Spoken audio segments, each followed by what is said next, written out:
mist is coming in. Actually got a little bit of blue sky. He doesn't know it yet, but when the sun goes down, he's about to capture a whistle and a scream that 7,000 viewers heard in real time. No one has ever explained it. Today, I'm investigating. Our first case is perhaps the most terrifying because it happened live. A creator named Strayed Explorer was live streaming his solo camping trip from deep in an unknown forest. As night fell, his viewers became witness to a descent into auditory horror. He was in his tent, talking to his live audience, when the sounds started. First a whistle, then something that sounded like crying, and then a scream. Oh shit.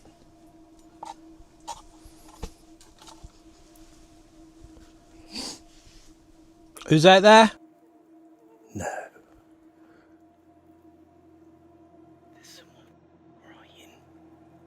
I said someone, I'm crying as fast as I can.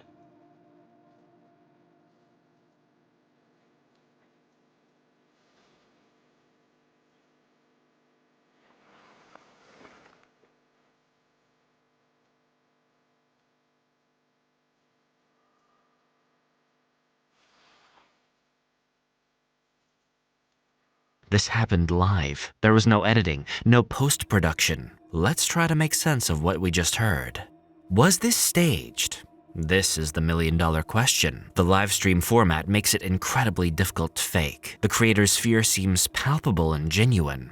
However, Strayed Explorer's channel focuses on paranormal content, which invites skepticism. Could an accomplice have been outside the tent making these sounds? Absolutely. But for the viewers watching live, the experience was undeniably real. One viewer wrote, "The crying could have been an animal, but the whistle was 100% human. There's only a human, alive or dead, that can whistle like that." Verdict inconclusive. What actually caused this? If it was real, the possibilities are terrifying. The whistle is the most damning piece of evidence. Multiple viewers, including self-proclaimed bird watchers, insist it's 100% human. The crying and screaming are more ambiguous. Animals like foxes, bobcats, and mountain lions can make horrifyingly human-like sounds. The scream at 1 hour, 3 minutes, and 40 seconds is the most chilling moment in the entire video. But the combination of a clear whistle followed by a scream points towards a human perpetrator, turning this from a simple scary story into a potential crime scene. Genuinely, I'm frozen.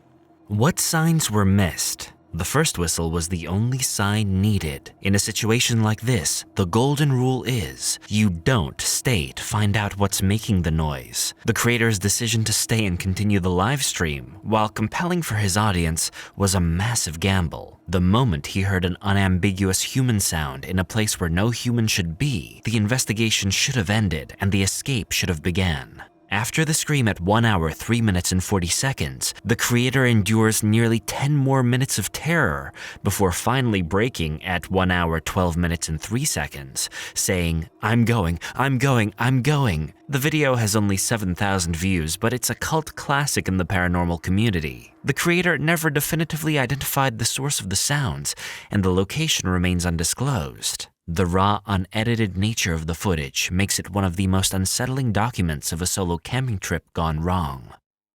Our next case takes us to the vast, empty deserts of Utah, where a solo female creator known as Wandering Gypsy, or Katie, found herself in a slow burn thriller. She was miles from civilization when she realized she had drawn unwanted attention. Dispersed camping in Utah means no services, no rangers, and no witnesses. It was in this isolation that a red truck appeared at the end of a long dirt road and simply stopped.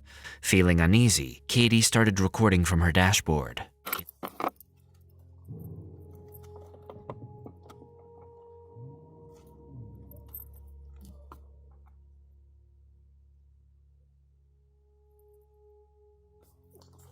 It's unnerving, but what she found later in the footage was far worse. Let's analyze. Was this staged? Given the creator's history, it's highly unlikely. This incident was one of many she has documented involving a specific, known stalker. The fear you hear in her voice is real, born from a long and frustrating history with law enforcement and a persistent threat. Verdict: likely real. What actually caused this? This wasn't a random, creepy encounter. This was targeted. The driver, wearing a face mask in the middle of the desert, wasn't just passing by. His deliberate actions, the waiting, the repositioning, the stare down, are all tactics of intimidation. This was a message meant to tell her she wasn't safe, even in the most remote corners of the country. What signs were missed? Katie missed nothing. She trusted her gut, which is the single most important survival tool in the wilderness. Her decision to film was smart, and her decision to leave was even smarter. The only sign that mattered was the feeling that something was wrong. She listened to it, and it may have saved her life. This video, with over 386,000 views, is a chilling piece of a much larger story. Katie would later post a video where she confronts her alleged stalker at a gas station. Despite her video evidence, she expresses deep frustration at the lack of police action. Her experience is a terrifying reminder that for some, the danger doesn't stay in the woods. It follows them home.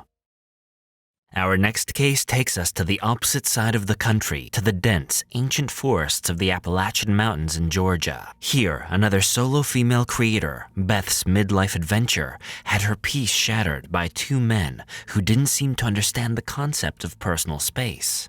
Blood Mountain is a popular but rugged section of the Appalachian Trail. While sitting inside her van, Beth noticed a car pull in behind her. Then, the men started approaching her campsite, and they didn't stop. Literally walks into my campsite, like goes straight up to the creek. And I notice he has a tripod and a camera. I'm like, why is he taking photos right in my campsite? The creek goes the whole way. There's tons of waterfalls. You don't need to come right into my campground. Meanwhile, it's middle of the day, so I do not have my window coverings up. I'm actually sitting up on my bed working on my laptop. Well, then a second gentleman gets out of the car, and I call him a gentleman because he's a little bit older. Okay, like he's going to realize somebody's here because I'm obviously not sitting out. My chair is out there, my hammock is out there.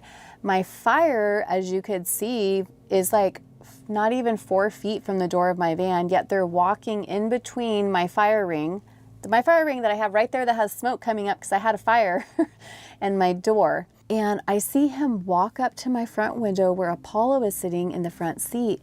And he like is looking in the window, waving at Apollo, talking to him. And I'm like, I am right here. I'm right here working. He's right there in my window. It was so uncomfortable. I'm like, okay, he just saw the cat. He's going to move on. But no.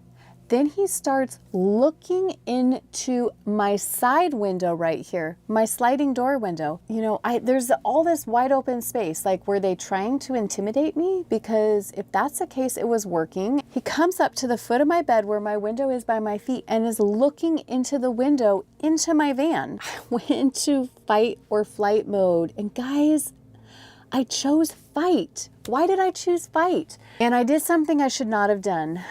I opened my door. Hindsight, stupidest thing ever.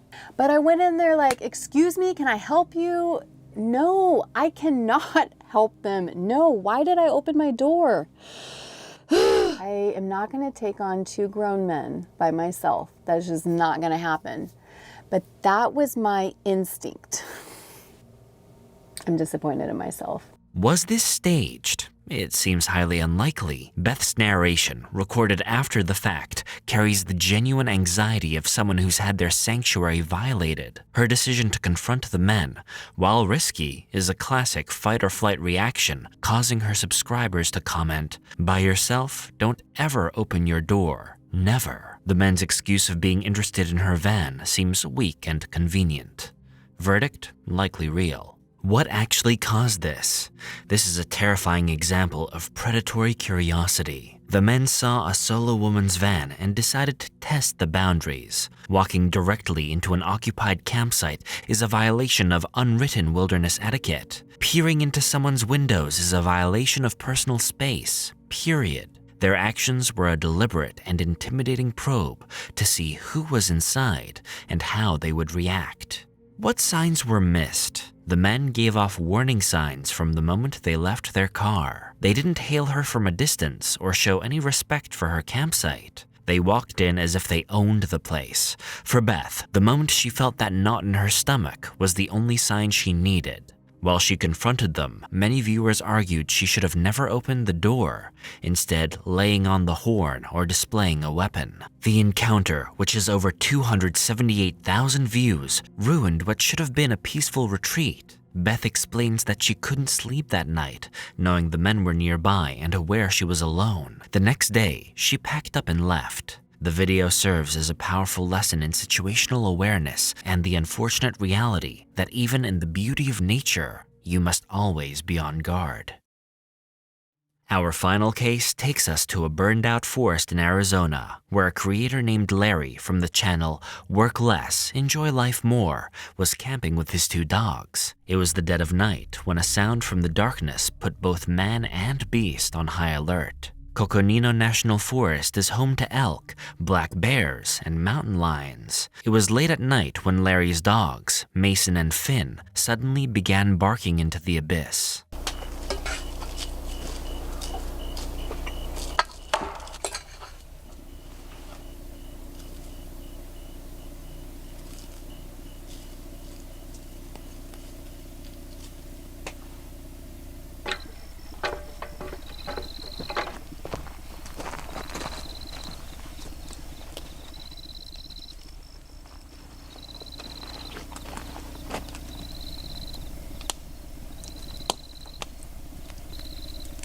I catch myself just sitting here listening.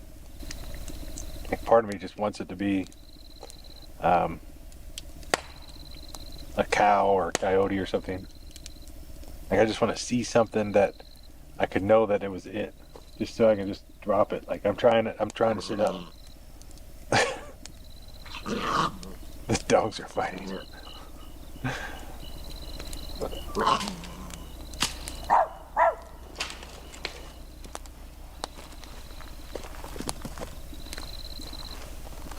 Buddy.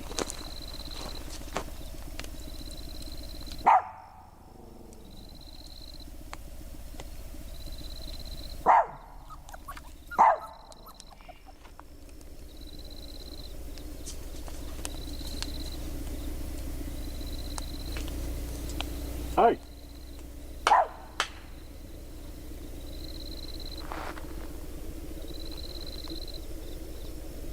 That second sound wasn't random. It felt like a response. Let's investigate. Was this staged? This is a tough one. The video has over 1.2 million views and a pinned comment from the creator addressing an editing controversy, which already puts viewers on guard. However, the dogs' reactions are genuinely intense. Dogs don't fake that kind of fear.